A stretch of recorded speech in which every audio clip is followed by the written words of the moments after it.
And welcome back to Edric, Poon and Company, the podcast where anybody can inspire everybody. Thanks so much again for joining us. And I'd like to thank City Music for having us here.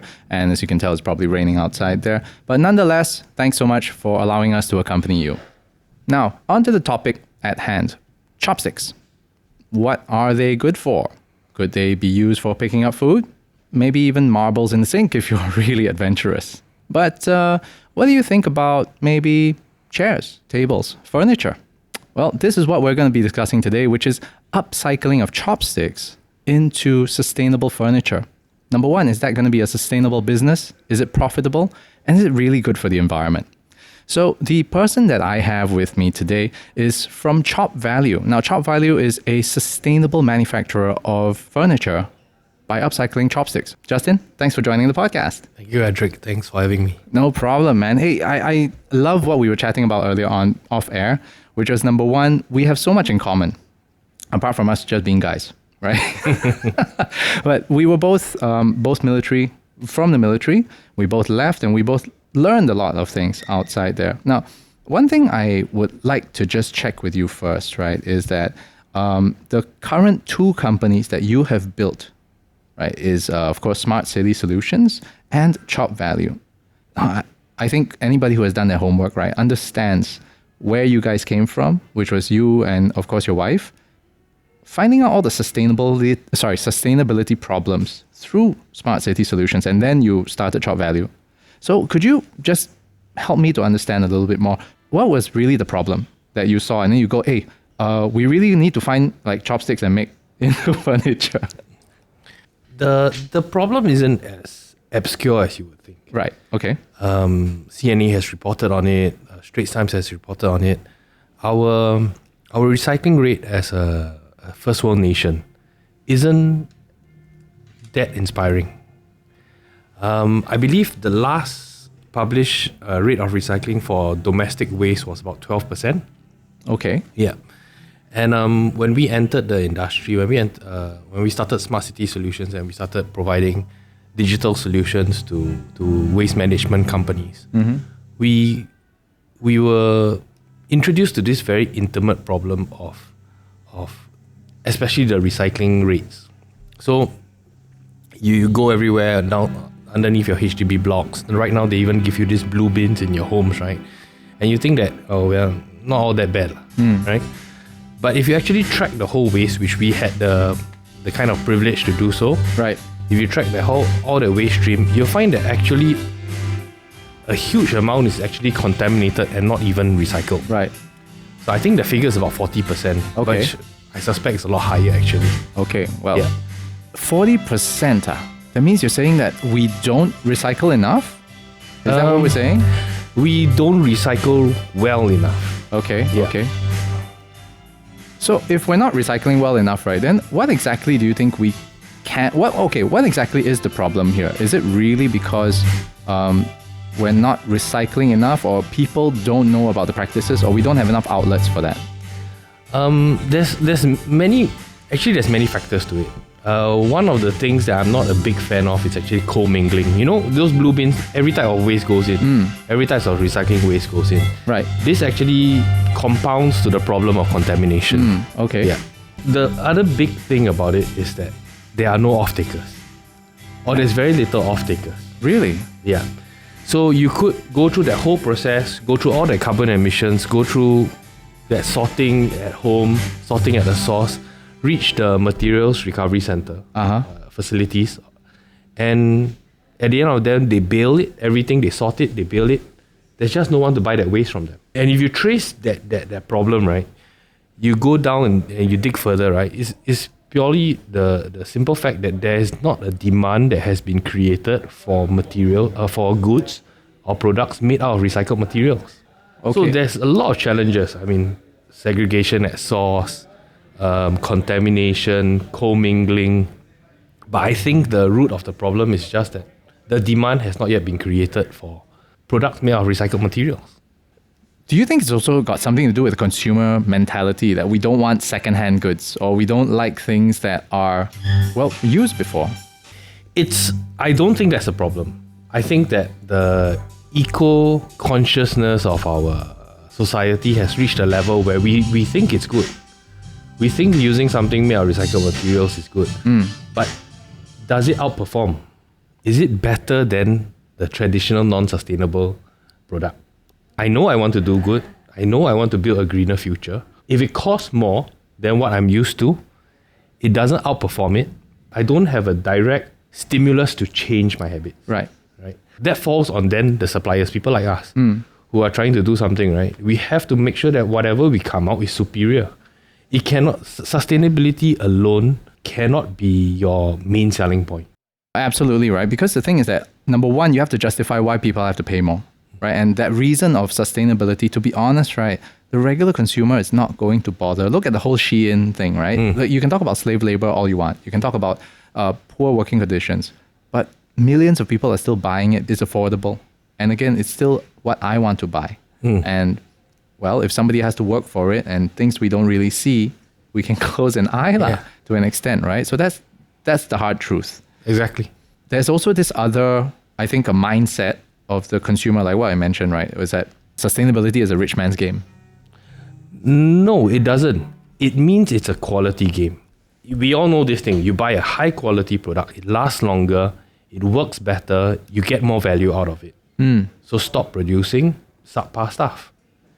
Use recycled materials, get creative about it, and produce something that is unique, that's different, that has more value.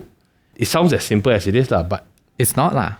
It takes a bit of luck, it takes a bit of creativity, it takes a bit of research. But if there's that will, I believe most people can get there. Right. Then I'm going to be asking you a very, very tough question here. Okay. How do you turn a sustainable business that's true, that's still profitable, and allows us to still sleep well at night? So that's the game plan, right? I mean, before you even said, when you hatch this plan that I want to do something sustainable, I want to make a business out of it, I want to be profitable, I tell you, as soon as you start, you're going to get tempted many, many times to greenwash a little bit. You just got to resist that. What do you mean by to have greenwash, first of all? Greenwash, for example, in my case, if let's say I get a request to collect much needed chopsticks from the ends of Singapore, the island, and I've only got that restaurant to collect from, for example, the carbon emissions I have to expend just to get to that bag of chopsticks far outweighs what I can store in that bag of chopsticks.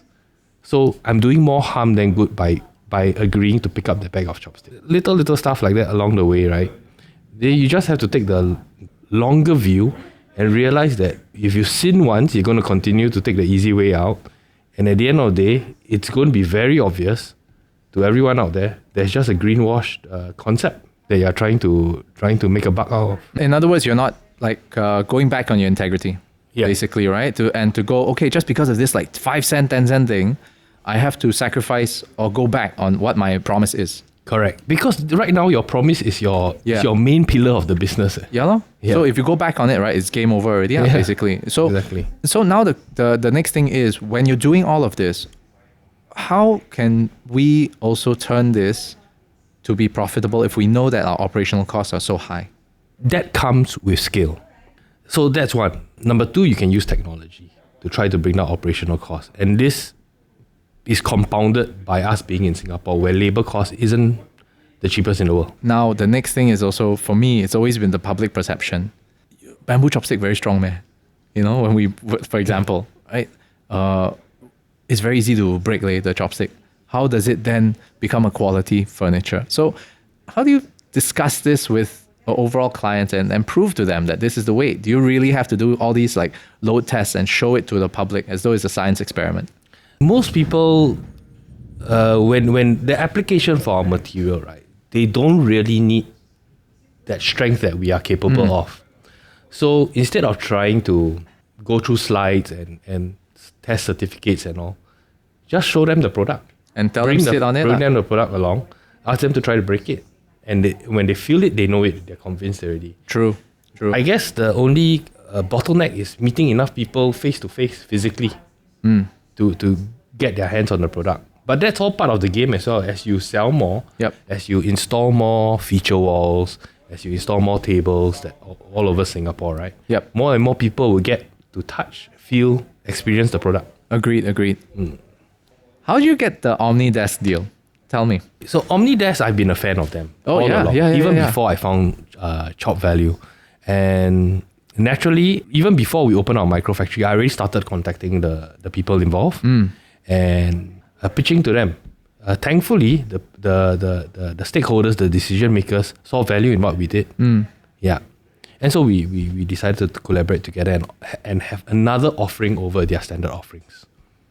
Yeah, which is the currently that tabletop, right? Yeah. Honestly speaking, for me, my two favorites from their range, right, is still the natural wood one, which is really beautiful, and of course, what ChopValue has as well. I was looking at it, I was like, I need to buy one of these. Yeah, but must earn some money first. I no money at the moment. Very poor. I cannot afford the desk right now. Right? Unless Omnidesk, you want to sponsor me a desk. Also can. Huh? Okay. Jokes aside, right? Will we be seeing more collaborations? And it's not just about tabletops. What else is in the range that's currently existing and what's coming up? I've been toying with a lot of cool ideas. Computers made of wood. I've even explored that before. Don't think it's technically feasible though. Yeah, so I've been toying with a lot of B2C or D2C products. Okay. Desk accessories, and so on and so forth. Somehow or rather, through the course of our work, we are always pulled towards B2B projects. Larger projects where we do interior fittings. Like we just completed the fit out of the Work Boulevard. The Work Boulevard is a co-working space. Beautiful place. Yeah, so we have hot desks there, desks in their phone booths, reception counters, feature walls. Okay, so I have a simple ask of you.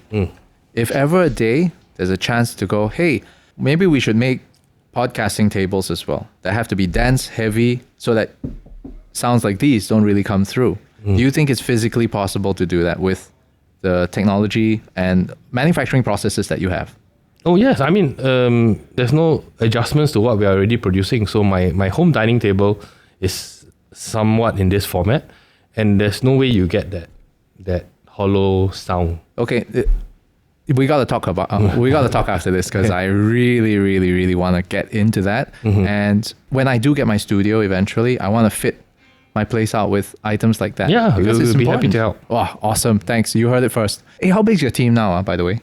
We are at 12 men now. 12, and you're already running a business at this scale. I wouldn't say we are burnt out, but we are a bit stretched currently. We also need to expand our capacity.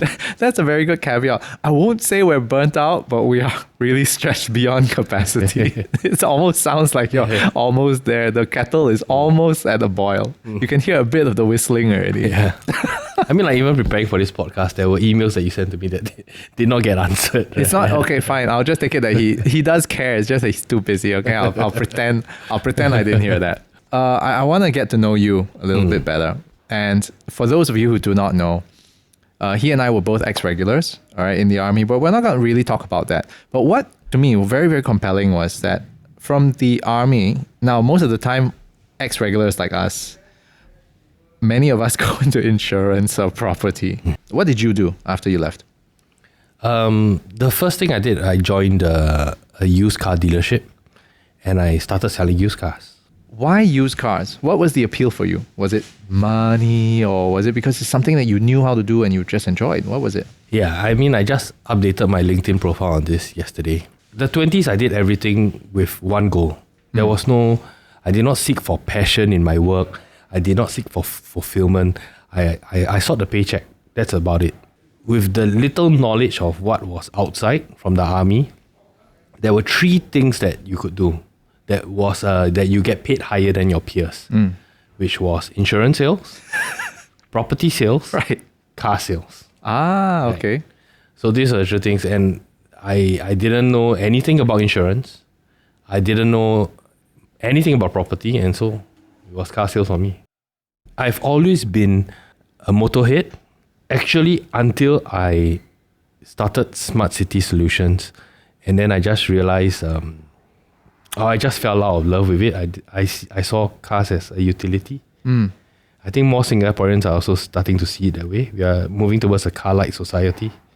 Well, actually, it's not car light, it's because it's wallet light, bro. Yeah. It's getting too expensive. $100,000 before you can even own the car. Are you kidding me? Yeah.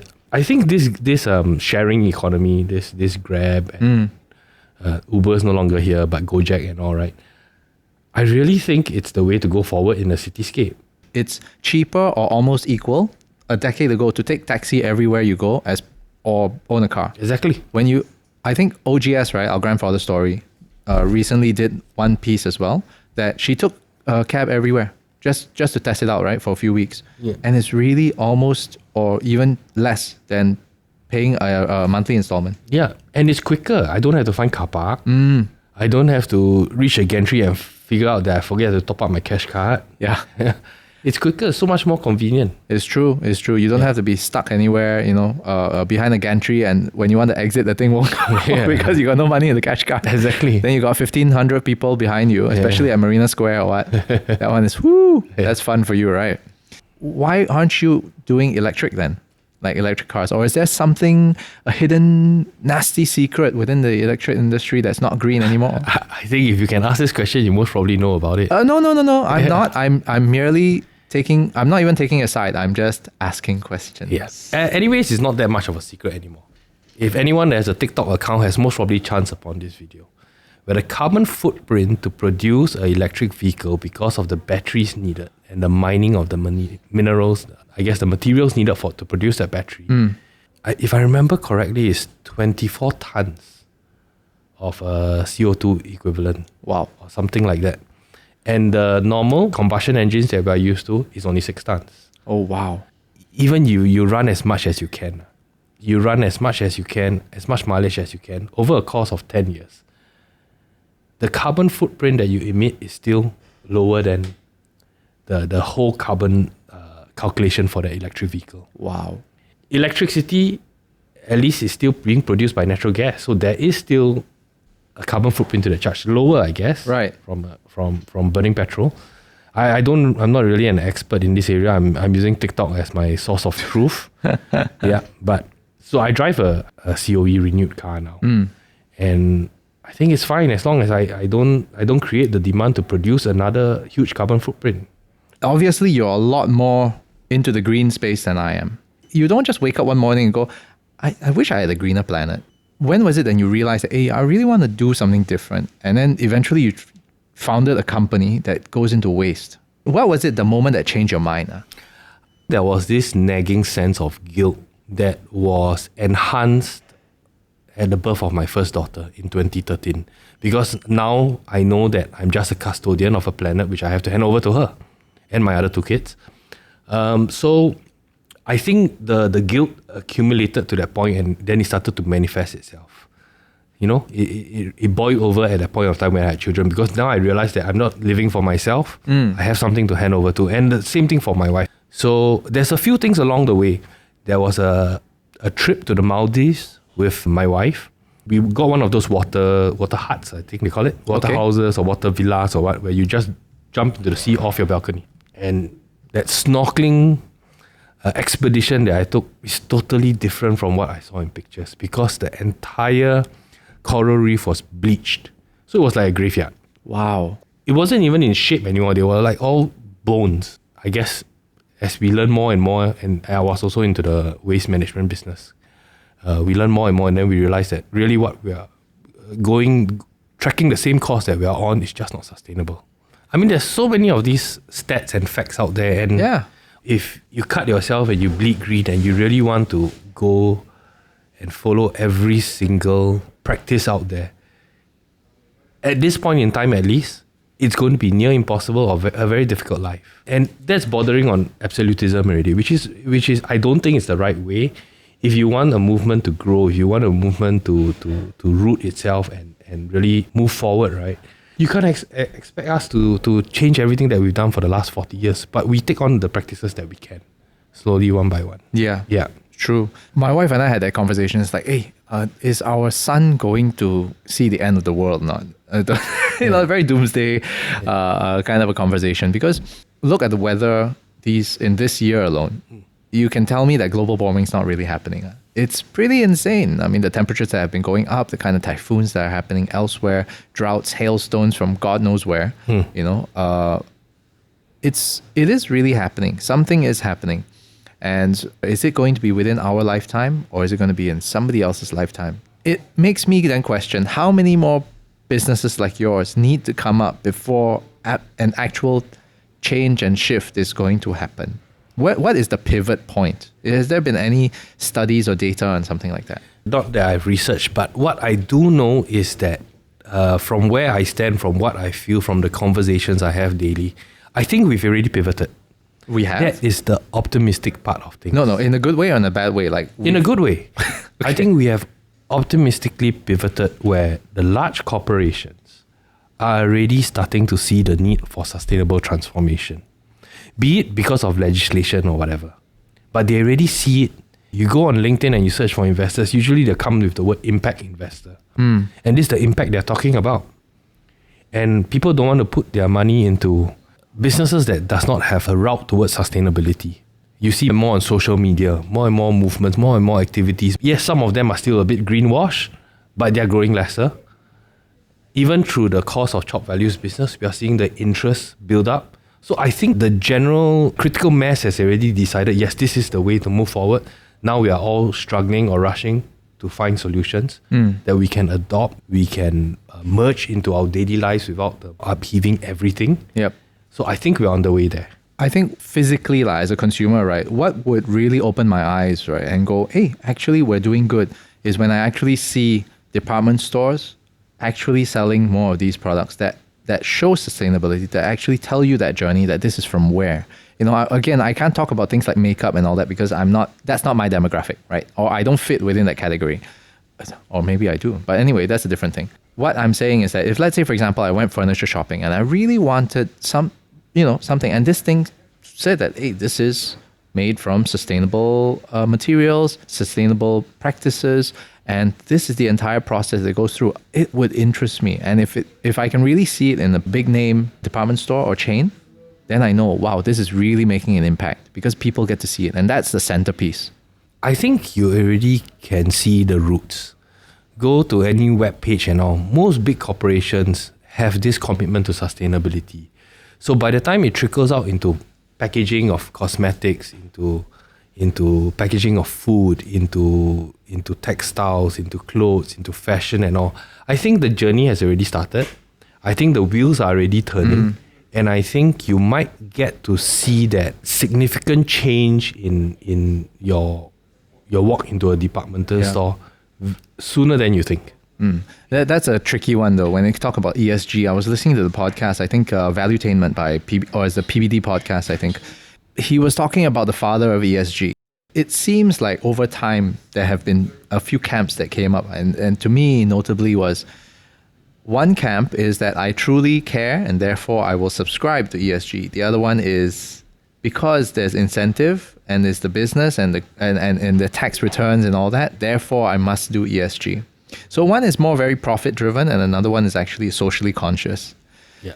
But either way, it's to get the same end game. But you can't stop people from talking about the latter. You know what I'm saying? Like there's this mentality that, oh, you're only sustainable because you need the tax returns. I don't really care. That's right. I don't care about how you get there as long as we get there. It's naive to think that you can move a large corporation with shareholders with sustainability affecting their bottom line. If really that's what it does, right? Then I don't think we'll move anywhere. Yeah, absolutely. Sustainability is now helping their bottom line. So we'll get there. You really believe that that's going to work, the ESG credits and all that?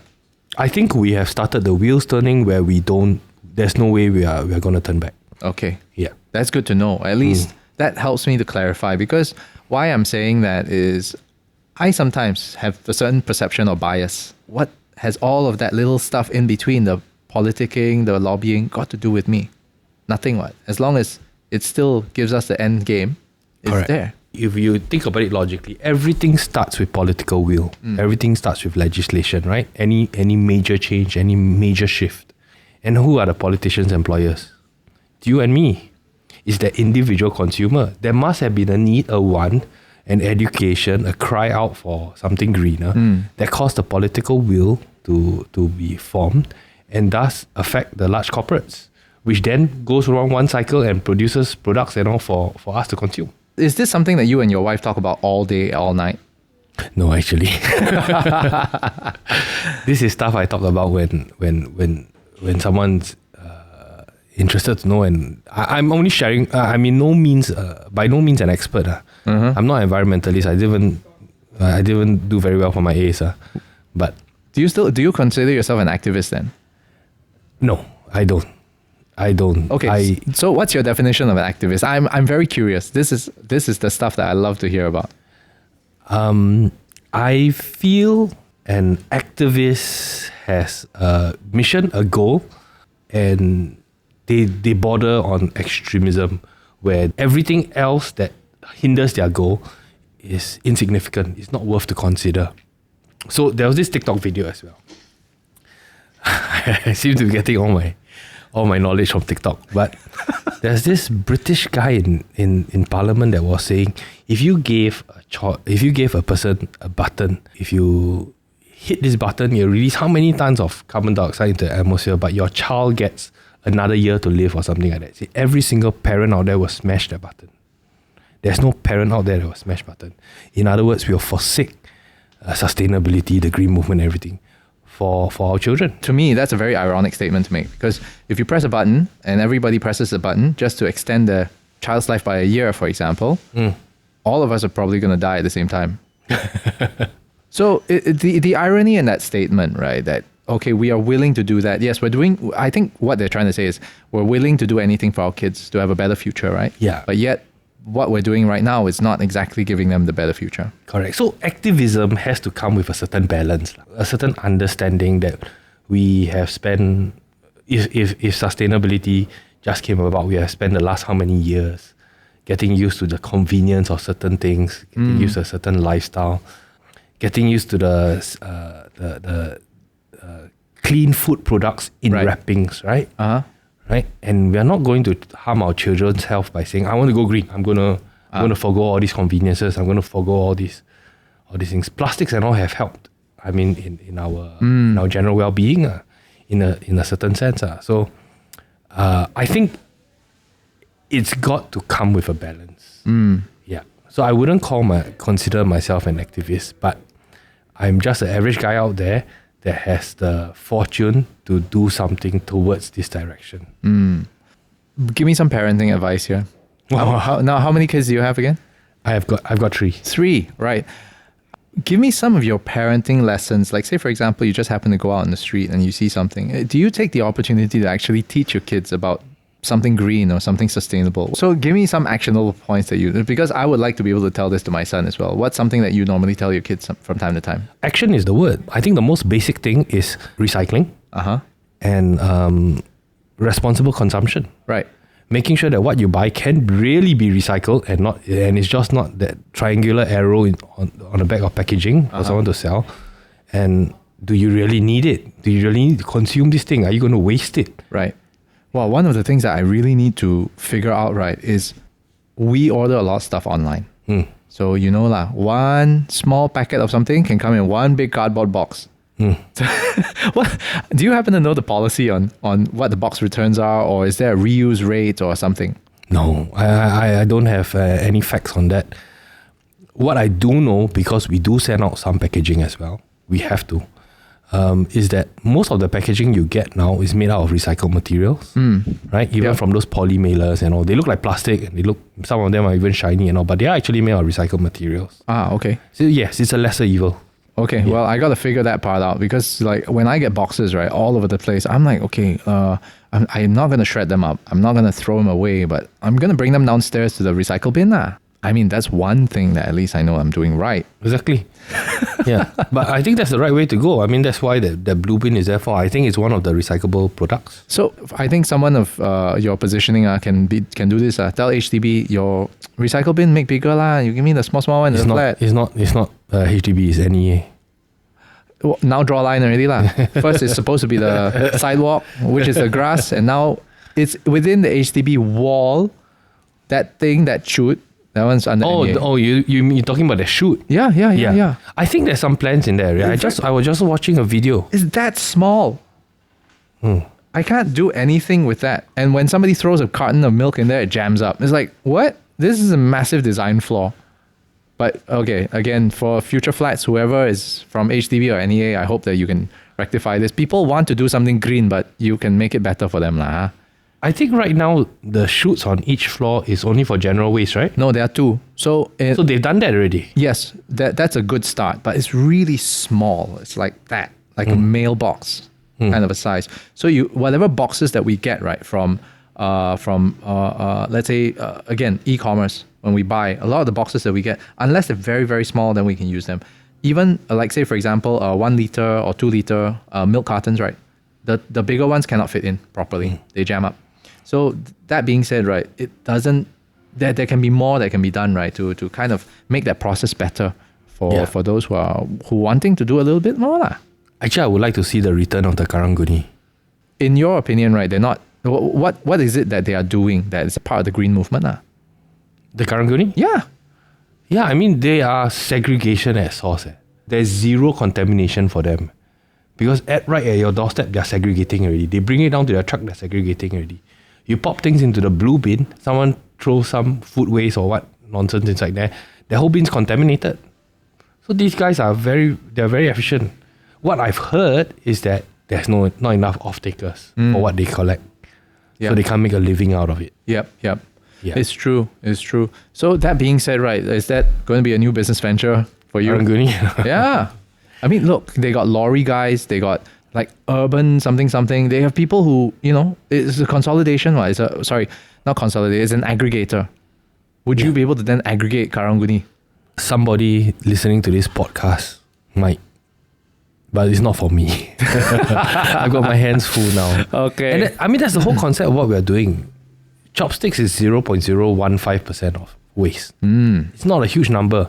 It does amount to about 1 million chopsticks in Singapore a day. It's not a big number, but the bigger thing is the story it tells. Hopefully it inspires someone to go and look at the waste stream and say, if they could do it with chopsticks, I'll do it with something else. And yeah, we ourselves are looking at other streams of waste for future development and all. But the chopstick, I wouldn't say problem. This chopstick adventure of ours is already going to keep our hands full for a fair bit of time. Absolutely. I mean, the amount of don't even say those that are like purpose built that people are using on a regular basis at home, right? You reuse them. That's very good. Is the disposables, right? All those bamboo chopsticks that we get from the flat ones, the round ones, the chipped ones, the ones that leave splinters in your mouth. Those are the ones that you will segregate, take, and then turn into furniture, right? And they will not leave the thing. They will not leave our day-to-day life because they are confirmation that it is sanitized, that it is clean, that it is new. They come in wrappers. I know that they did not have to be washed. I don't know if I had a melamine chopsticks. I don't know how well they were clean. They are convenient. They are part of our culture for thousands of years. It's not going to leave. Yeah.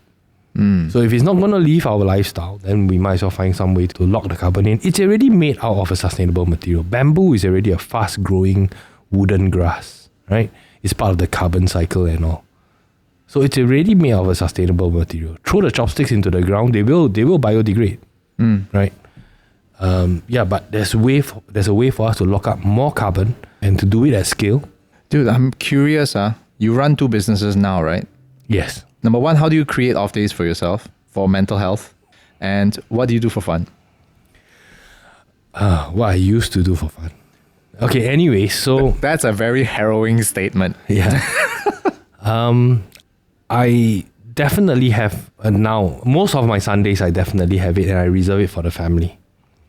And I reserve it to recharge, maybe taking a nap in the afternoon and all.